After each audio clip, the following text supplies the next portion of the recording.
Sean O'Malley believes he is ready to finally reach the superstar heights he has long felt destined for. Despite being a former UFC champion, Suga feels he is yet to become the unequivocal face of the sport, a status he is determined to claim, starting with his pivotal co-main event slot against Song Yadong at UFC 324 this Saturday in Las Vegas. In a featured segment on the UFC 324 Embedded series, O'Malley framed this fight as more than just a return to the win column. It's a critical step on the path to realizing his full potential. "The Suga show hasn't peaked yet," he stated. "I wanted to be the biggest superstar in the UFC at one point, and I never really was that. I was always up there, top 2, top 3. I was there, but I was never the one. And I still feel like I have that potential, you know? And that means I have to go out there and beat Song. I still see the path for me to become the Sugar that I wanted to become before it's all said and done." The stage is undeniably big. The event marks the UFC's debut on Paramount+, and O'Malley's placement in the co-main event spotlights the promotion's confidence in his drawing power. He sees the explosive style matchup as the perfect opportunity to remind fans what the Suga Show represents. Paramount+, the Suga Show is the co-main event. This fight's an exciting fight. Song's explosive, powerful, I'm a sniper. This is going to be a barn burner, 15-minute war, and I'm excited to go out there and put on a performance for you guys. O'Malley enters the bout looking to rebound from consecutive losses to Merab Dvalishvili, which halted his momentum after winning the bantamweight title. Standing across from him will be a surging Song Yadong, who has won 3 of his last 4, including a technical decision over former 2-division champion Henry Cejudo, and holds impressive victories over Marlon Vera, Ricky Simon, and Chris Gutierrez. For O'Malley, Saturday night is about more than just a win. It's about reigniting his narrative and seizing the superstar mantle he has always believed belongs to him.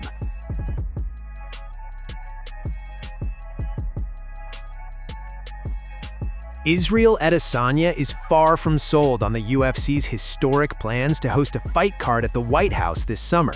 While many top stars, including Jon Jones and Conor McGregor, have openly campaigned for a spot on the June 14 event, the former 2-time middleweight champion has expressed significant reservations, not about fighting on a massive stage, but about the atmosphere that stage may lack. In a recent appearance on the Ariel Helwani show, Adesanya made it clear he wouldn't outright refuse an offer to compete at the White House, but his enthusiasm is tempered by reports that the audience will be composed largely of global dignitaries and political VIPs, rather than genuine fight fans. "I wouldn't say no, but I hope there are some fans there, like actual MMA fans," Adesanya stated. "I don't really want to fight in front of a bunch of suits who don't really care about MMA. I want fans to be able to go to the fight and watch the show as well. Yeah, I wouldn't say no." Adesanya's perspective underscores a fundamental tension for fighters who thrive on crowd energy and the visceral reaction of a live audience invested in the sport. For an athlete known for his charismatic performances and connection with fans, the prospect of competing in what could feel like a sterile, diplomatic environment holds little appeal. Despite being on a 3-fight skid and currently outside the middleweight title picture, Adesanya remains one of the UFC's most recognizable global stars. That status could make him a valuable addition to the White House card, especially if rumors of a nationality-based ban prove true. Recently, Merab Dvalishvili claimed his trilogy bout with bantamweight champion Petr Yan was blocked from the event because Yan is Russian, a restriction that would also exclude champions Khamzat Chimaev and Islam Makhachev. If those marquee names are indeed ruled out, the UFC may need to rely even more heavily on star power from other regions, potentially increasing Adesanya's leverage and likelihood of being called upon. First, however, the last stylebender must navigate his upcoming bout against Joe Pyfer at UFC Seattle on March 28th. A decisive win could reignite his momentum and make him an even more attractive candidate for the historic summer showcase. Whether Adesanya ultimately accepts the slot, should it be offered, may depend less on the prestige of the venue and more on the UFC's ability to ensure the crowd inside it feels less like a state function and more like a fight night.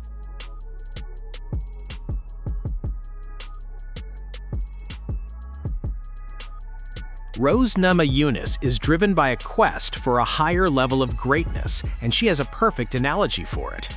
The former two-time UFC strawweight champion, now firmly entrenched in the flyweight division, recently opened up about the deep-seated motivation behind her pursuit of a second UFC title, framing it not just as a career goal, but as an evolutionary step in her fighting spirit. During an appearance on the Ariel Helwani show ahead of her pivotal UFC 324 bout against Natalia Silva, Namayunas was asked what continues to fuel her ambition. While she acknowledged the practical role of financial rewards, she emphasized that becoming a two-division champion has been a singular, lifelong objective, one she visualized from the very beginning of her MMA journey. To illustrate the significance, she invoked an iconic pop culture reference. "I don't know if you ever watched Dragon Ball Z, but you get to Super Saiyan, right?" Namayunas explained. Super Saiyan Level 1 is becoming a champion. No one can ever take that away from you. And not just that, there are different greatness levels of each champion, and everybody has their own unique story. She then mapped her own career arc onto that mythology. "For what I did at strawweight, I'm very happy with. Now at flyweight, where I actually started my career, it's like, why not finish there? Becoming a champion there would be like getting to Super Saiyan Level 2. For Namayunas, the move up in weight class represents more than just a new set of opponents, it symbolizes a comprehensive elevation. That's why the two-division thing is important to me, it just sets you above.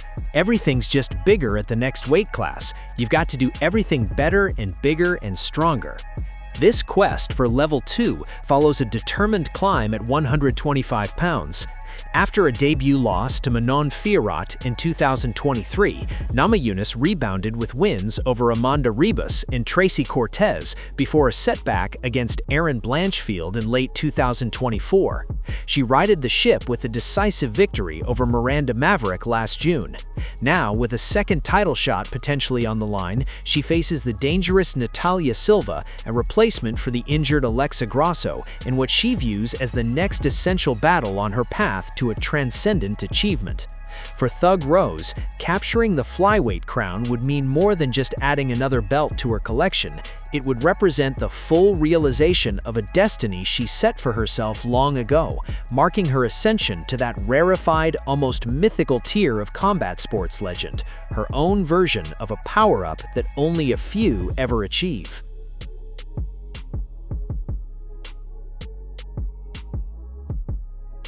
The UFC's landmark $7.7 billion media rights deal with Paramount Plus was heralded as the dawn of a lucrative new era for the promotion, a promise of broader reach, more accessible content, and presumably bigger paydays for the athletes who make it all possible. But as Justin Gaethje prepares to headline the first numbered event under this new banner at UFC 324 against Paddy Pimblett, the former interim lightweight champion is delivering a sobering reality check. Where it matters most, in his bank account, nothing has changed. During UFC 324 Media Week, Gaethje spoke with striking candor about the financial realities of his career, framing his frustration not as entitlement, but as a simple matter of value. "Oh man, to have 14 bonuses and not equal up to $1 million, it's not right. It's not right. It should be a lot more than that," he told MMA Junkie. The numbers tell a stark story. Gaethje has earned a post-fight bonus in every one of his UFC appearances, 14 in total. 13 of those came at the standard $50,000 rate, amounting to $650,000. The 14th was a $300,000 Fight of the Night bonus for his legendary war with Max Holloway at UFC 300. Combined, that's $950,000 in bonus money, an impressive sum on paper, yet still short of the seven-figure milestone Gaethje feels his consistent excellence should have guaranteed. "I should have had opportunities to do smarter things with my money, but I don't, and I haven't," he admitted, hinting at the financial pressures even top-tier fighters can face in a sport with a short earning window. Then came the statement that cut through the promotional optimism surrounding the Paramount Plus deal. "I hear Daniel Cormier saying that everybody's going to get paid more on this card. I'm not getting $1 more than I would have if this deal didn't happen." His words lay bare a critical disconnect. If a fighter of Gaethje's stature, a perennial main eventer, launching the UFC's new broadcast era, doesn't see a direct financial benefit from a multi-billion-dollar media deal, it raises urgent questions about how the revenue is being distributed and who exactly is reaping the rewards. Gaethje's perspective is sharpened by his clear vision life after fighting. In a recent interview with Main Event TV, he opened up about his priorities beyond the octagon. "I want children," he said, "but I want to be fully present when that chapter begins."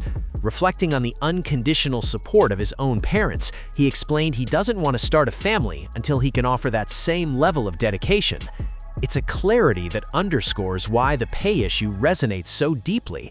With his timeline now firmly in view, Gaethje stated plainly, "I think definitely by 2027 I will be done, and I will be able to move on to those other parts of my life." That looming horizon makes the financial equation all the more pressing. For Gaethje, this isn't just about bonuses or contracts. It's about securing the foundation for the life he plans to build once he leaves his gloves in the octagon. His public frustration, therefore, transcends mere complaint. It becomes a pointed critique of a system that often celebrates fighter sacrifice without commensurate reward, even during periods of historic corporate growth.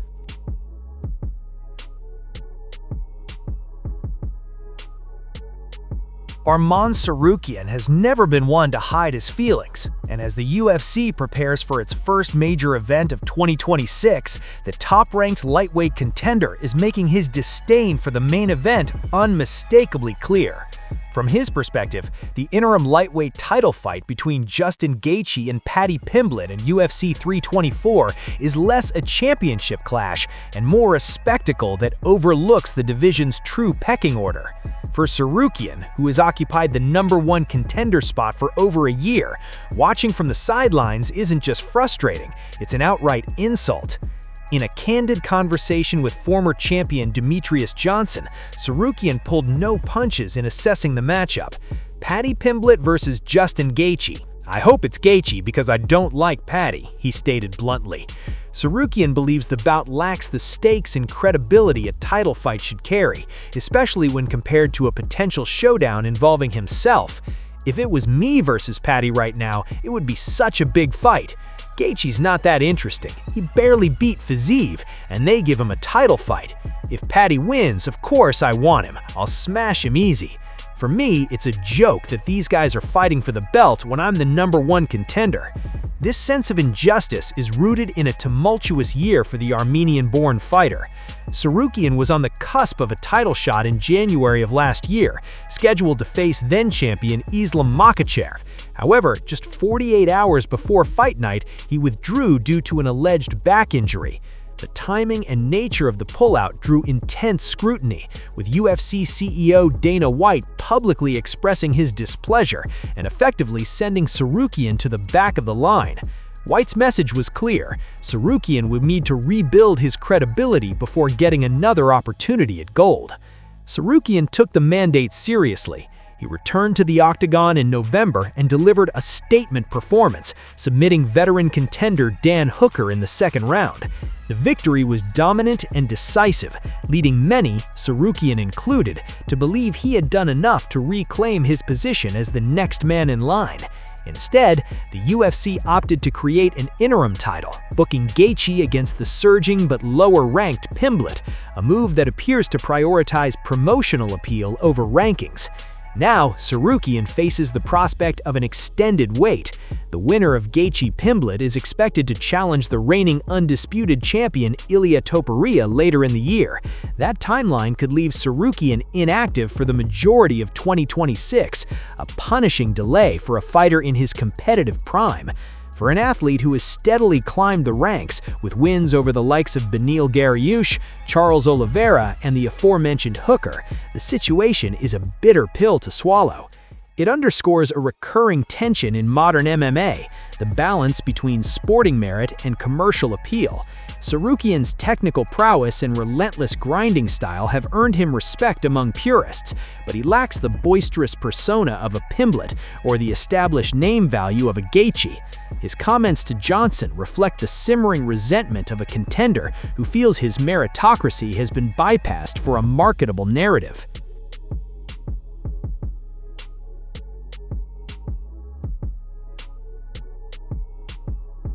Former BMF champion Jorge Masvidal has cast doubt on Alexander Volkanovski's ability to navigate the top of the featherweight division, questioning whether the champion could defeat contenders Movsar Evloev or Lerone Murphy.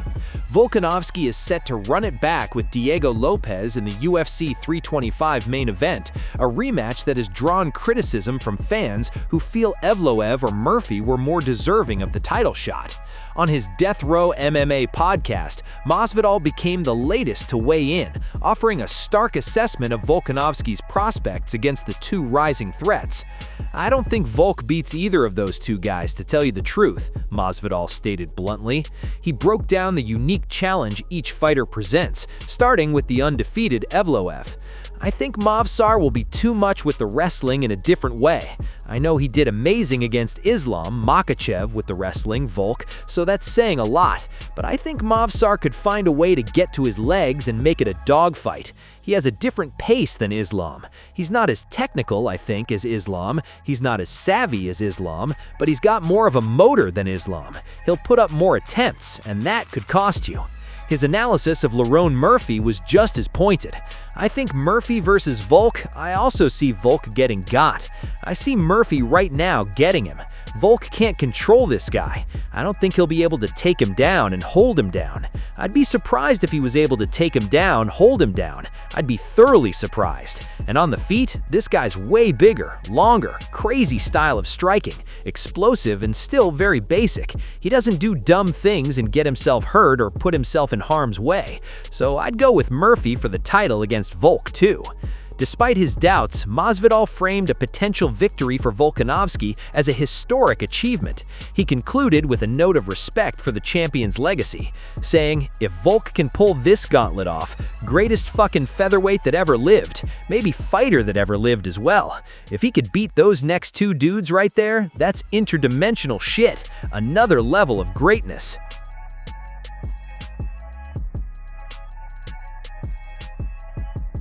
The close of 2025 saw Petr Yan dramatically reclaim the UFC bantamweight throne, avenging a prior loss to Merab Dvalishvili at UFC 323. His victory was part of a dominant month for their shared training camp, Tiger Muay Thai, which saw another champion crowned overseas. In the same December, Yan's teammate, Ilkham Nozimov, shocked the MMA world by ending Roberto Satoshi D'Souza's lengthy Rizin lightweight title reign in just 13 seconds. Nozimov, who prepared alongside Yan, credits the Russian star for his own rapid rise. Speaking about their shared camp before Yan's title fight with Sean O'Malley, Nozimov revealed the immense impact of being Yan's primary sparring partner. "Petr Yan is another tough guy," Nozimov stated. "After that camp, fighting anyone in my division felt easy because Petr is someone who always puts you in danger. He can inflict damage at any moment, and he's still evolving. I grew so much from that experience, and I'm still using the knowledge today. Mentally, he's on another level now, which is why I'm so happy he's champion again. He always deserved it." While Yan's win over Dvalishvili evened their series at 1-1, fans hoping for an immediate rubber match on a historic stage will be disappointed. Despite speculation, Dvalishvili has confirmed the trilogy will not headline the UFC's reported June event at the White House. The Machine stated that the promotion informed him the fight is off the table for the card, which is slated to coincide with President Donald Trump's birthday. The reason given, according to Dvalishvili, was straightforward, because Yan is Russian, and that's impossible.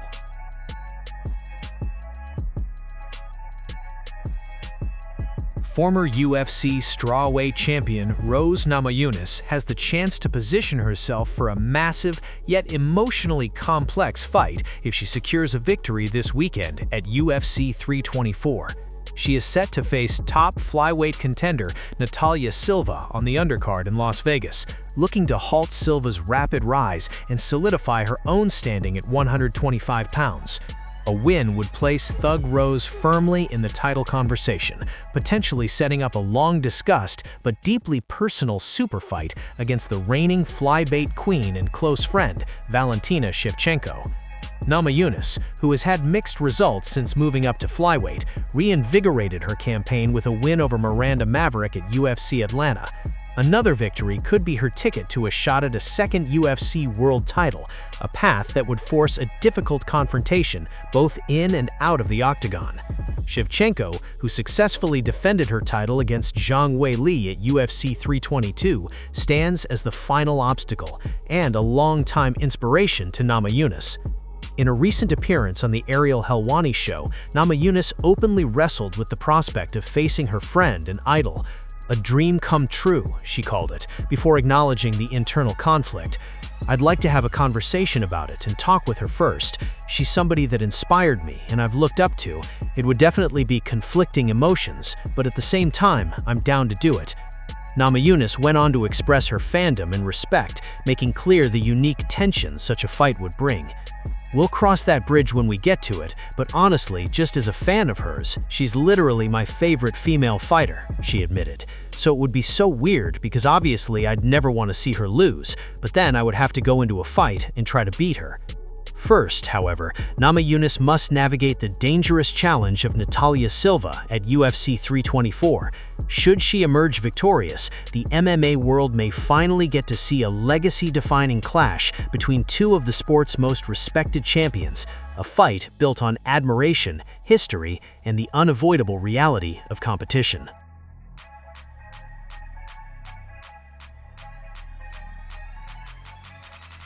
Former UFC heavyweight Jairzinho Rosenstruik has been arrested in Florida, marking a significant legal hurdle for the fighter just months after his release from the promotion. According to reports, the Pembroke Pines police took the Surinamese fighter into custody on January 19, 2026, in connection with allegations of domestic assault and false imprisonment. Citing the Broward Sheriff's Office, the outlet Watercant reported the initial charges. The Rosenstruik's partner later clarified to the Snell Pen that the incident did not involve her and was instead a confrontation with neighbors. Despite this statement, both cases remain listed as pending trial, and no official details have been released by authorities. Rosenstruik was reportedly placed on an immigration hold on Tuesday, meaning that although he posted bail, he remains in custody while immigration officials determine further action. This is not the first time Rosenstruik has faced legal issues. In 2019, Dutch authorities imprisoned him on drug-related charges. The recent arrest comes after a period of renewed momentum in his fighting career.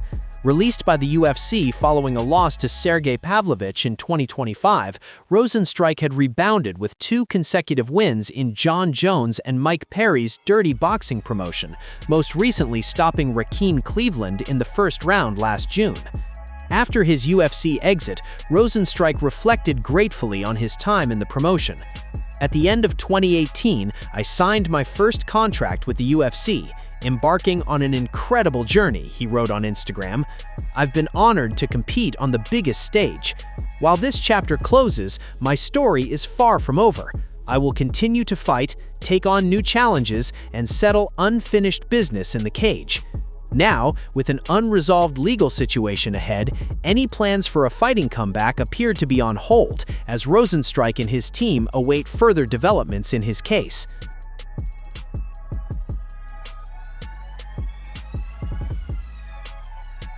UFC White House. Dana White is moving faster than expected to build the card for the UFC's historic event at the White House on June 14th. The UFC CEO previously stated he wouldn't begin matchmaking for the landmark show until February, but he has now revised that timeline, revealing plans will accelerate immediately after this Saturday's UFC 324.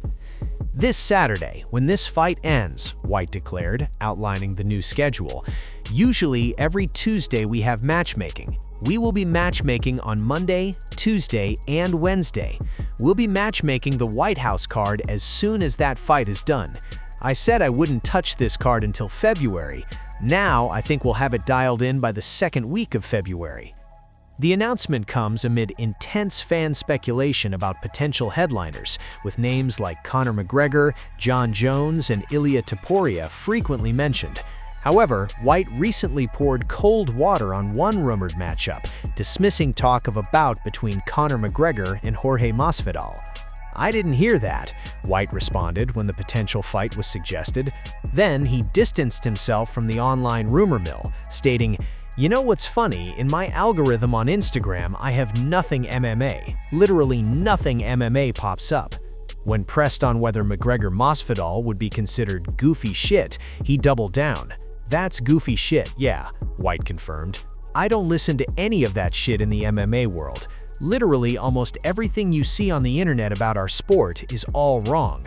With the matchmaking process now brought forward, the focus shifts to UFC 324 this weekend, headlined by an interim lightweight title fight between Justin Gaethje and Paddy Pimblett. Once that event concludes, White and his team will begin the serious work of assembling what is promised to be the biggest card of 2026.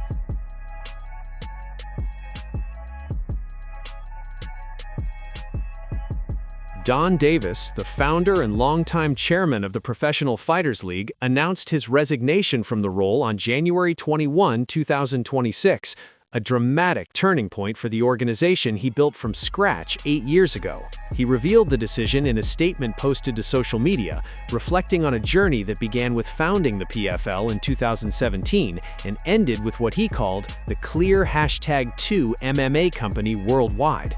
The announcement arrives amid significant organizational turbulence, with multiple high-level executives departing and the promotion undergoing major structural changes that have moved it away from its founding principles. "From the moment I founded Professional Fighters League 8 years ago, it has been my life. Today, I'm stepping down as chairman of PFL." His resignation follows a wave of executive exits that began in July 2025, when John Martin, former chairman and CEO of Turner Broadcasting, was appointed as PFL's new chief executive. That shift saw founding CEO Peter Murray transition to head PFL International before departing the organization entirely this month. Days later, longtime president Ray Sefo, a holdover from the World Series of Fighting era, also parted ways with the promotion. Under Davis's leadership, the PFL secured major milestones: a $100 million investment from Saudi Arabia's SRJ Sports Investments in 2023, the acquisition of rival Bellator MMA later that same year, and the high-profile signing of former UFC heavyweight champion Francis Ngannou. Davis often highlighted that PFL had grown to hold 80 of the top 300 world-ranked fighters under exclusive contract, staged 24 live events per year across 4 continents, reached distribution in 190 countries, and amassed 30 million active social media followers. Davis himself became a polarizing figure within MMA. He publicly criticized Ngannou for missing PFL Africa's debut event, feuded with UFC commentator Joe Rogan over claims about fighter quality, and compared departing 2-time PFL champion Kayla Harrison to NBA star Kevin Durant joining a super team. UFC President Dana White frequently dismissed Davis in the PFL's competitive standing, once remarking that Davis only comments on things that worry him. In his resignation statement, Davis emphasized the organization's accomplishments while expressing confidence in its foundation. PFL's global footprint, valuable assets, and market position has never before been achieved in MMA outside of UFC, he wrote. "I'm confident this foundation should lead to great future success."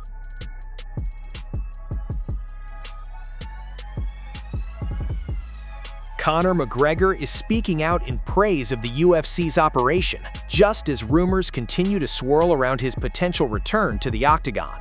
The Irish superstar, who hasn't competed since breaking his leg against Dustin Poirier 4.5 years ago, used social media to commend the promotion's relentless work ethic ahead of UFC 334, the first major event of the UFC's new era with Paramount. Start to finish, every single event, the UFC staff calendar is intense. Pre- and post-work not even included in that. It's 24/7.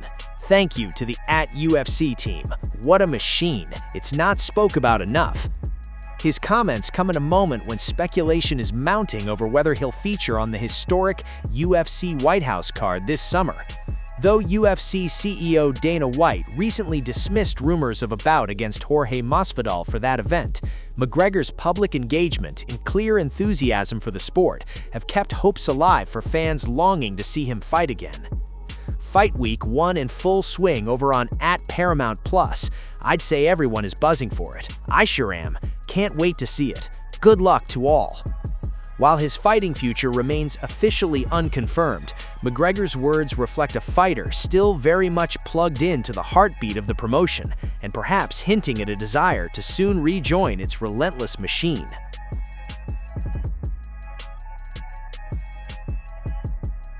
Amanda Nunes has finally spoken out after her planned UFC 324 title fight against Kayla Harrison fell apart due to Kayla's neck injury. In a video posted on the UFC's YouTube channel, the former champion admitted the cancellation hit her hard after a flawless training camp. The news about Kayla going through surgery and everything made me sad because I prepared myself a lot, Nunes said in Portuguese. My training camp was perfect. I was prepared physically, mentally, and spiritually, so it's hard not to get sad with all of that. But what can we do, right? That's not under our control. Now we just wait and see what the UFC is going to do. While she waits, Nunes made her position crystal clear. She will only return for the undisputed Bantamweight Championship, ruling out any interim title or alternative opponent. People are talking about an interim belt or fighting someone else, but guys, that's not happening. I only fight for the real belt. If the UFC vacates the belt and finds an opponent, then I fight, but no interim belt for me. I also don't want to fight another opponent now. That's not an option. So let's see if we wait for Kayla or not and see what's going to happen. Nunes, who retired after defending her title against Irene Aldana in 2023, ended her message with a confident note about her current condition and mindset. But one thing is for sure, I feel good, I'm training a lot, I'm strong, motivated, and I'm 37 years old with a lot of energy. I'm ready to get my belt back.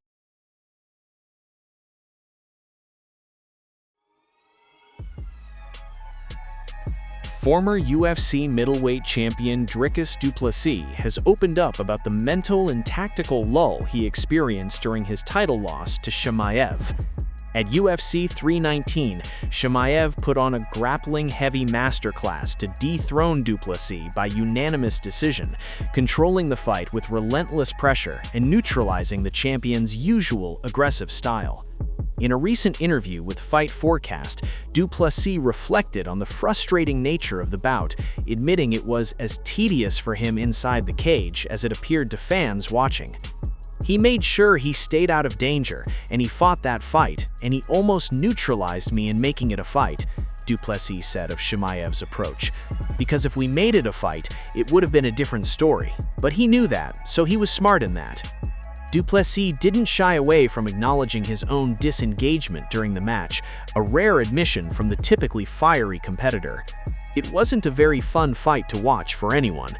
I got bored in the fight, and I was in there, to be honest, he admitted with a laugh. He did what he had to do to win that belt. If that's the way that you were going to go, well, good for you. It's different strokes. Despite the disappointment, du Plessis is choosing to view the loss as a necessary lesson. Like I said, the speed bumps, that's what makes me better. Now I know the little piece of this puzzle where I need to work on. And believe me, in my next performance, you will see me do that. Exactly just that. Be a master at that. The former champion is now eyeing a return to the octagon later this year, with potential matchups against top contenders Nassourdine Imavov or Brendan Allen on the horizon as he begins his path back to the title.